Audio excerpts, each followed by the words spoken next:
everyone, welcome back to my channel. My name is Tolozani Mapena. Thank you so much for tuning in. Thank you for subscribing. Thank you for liking. Thank you for watching. I appreciate it.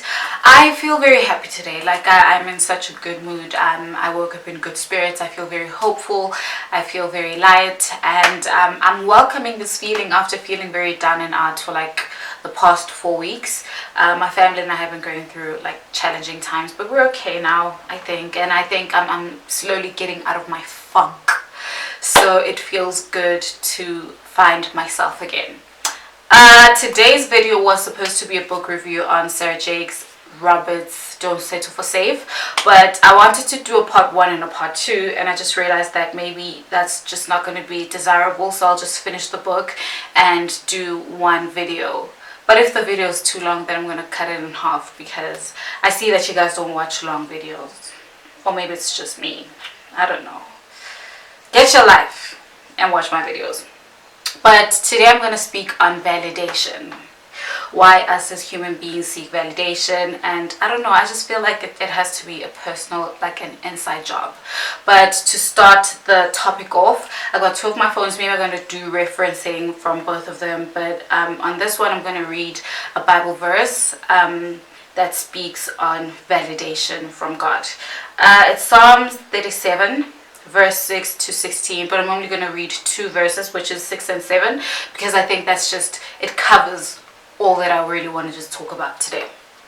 6 says, He'll validate your life in the clear light of day and stamp you with approval at high noon. Quiet down before God, be prayerful before Him. Do not bother with those who climb the ladder, who elbow their way to the top. So, what I get from this is, I think us as human beings always want to feel validated by the next human being, because I think, I don't know, it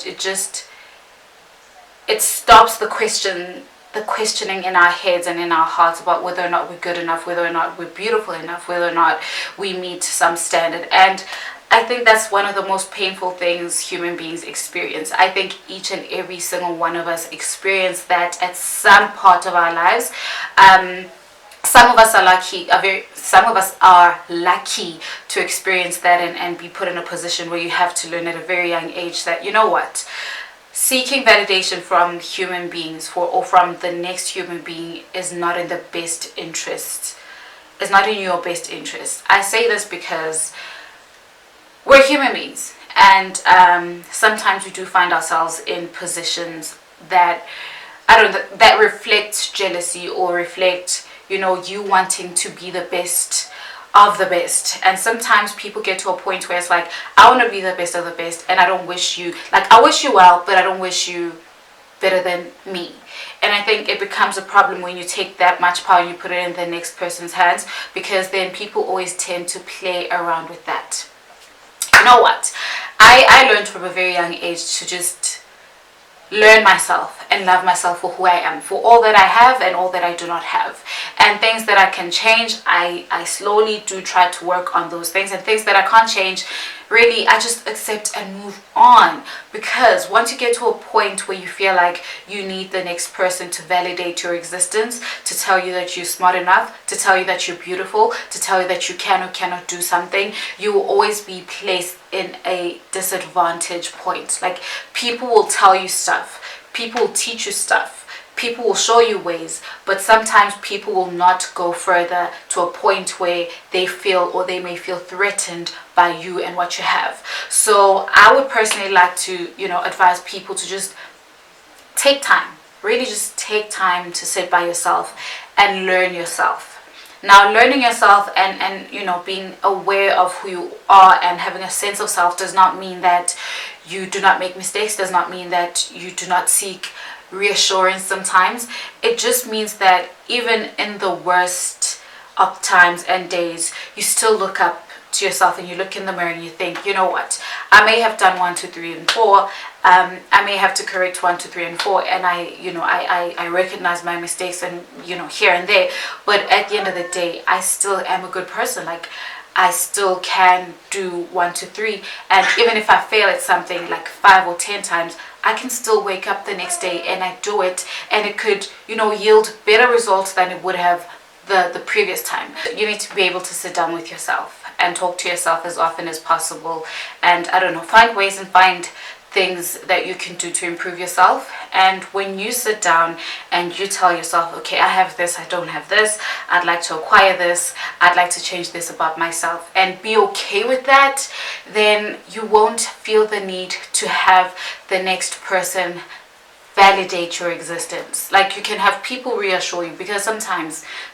as human beings we tend to feel like, okay, maybe I'm not doing enough, or maybe, you know, I'm not representing what I want to represent enough. But you need people around you, people you can trust, people you know will not play on that, to reassure you. But do not ever put it in someone's hands to validate your existence, to validate, you know, your work, to validate your worth. Do not abort mission. Cut. I quickly googled ways to stop seeking validation and approval from human beings. So there are a couple of points that I want to talk about. I hope, like, I'm gonna be quick. The first one says, become aware of your actions. This is very, very important. Like, I cannot emphasize it enough. When you become aware of how you speak to yourself and how you treat yourself and how you speak to the next person and how you treat the next person, then it becomes very easy for you to hold yourself accountable for the things that you do. And when you hold yourself accountable for the things that you can do, you can correct yourself, you can improve yourself, you can improve your life, you can improve, you know, your relationships, and you can hold people accountable as well.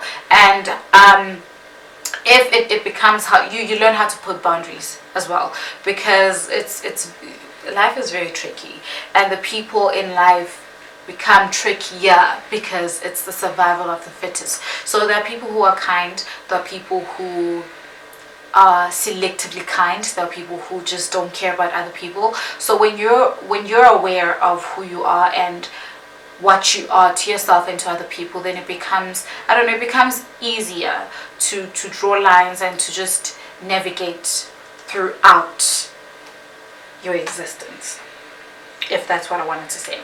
The second one is develop a greater sense of self-worth.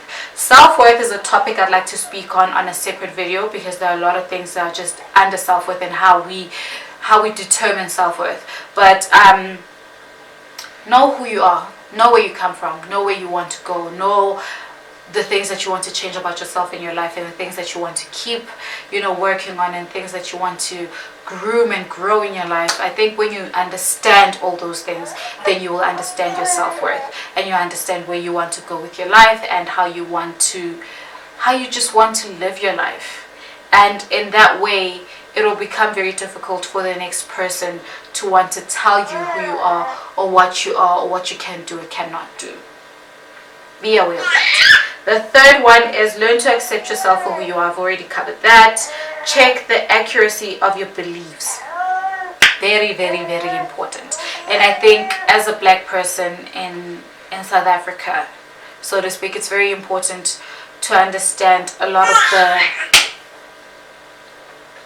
Okay, the fourth one says check the accuracy of your beliefs. Very important.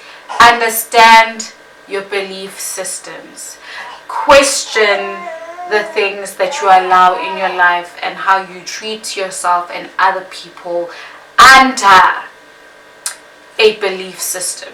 I think if we're going to look over religion and we're just going to just speak on humanity, being a good person is being a good person, and it surpasses religion. Being a kind person is being a kind person. It surpasses religion. I cannot. First of all, this girl wants me to sit down next to her. That's all she wants. She just wants to see my face. Someone help me. Being a good person is being a good person. And the other one is practice self-love and try to understand your thoughts and trust yourself.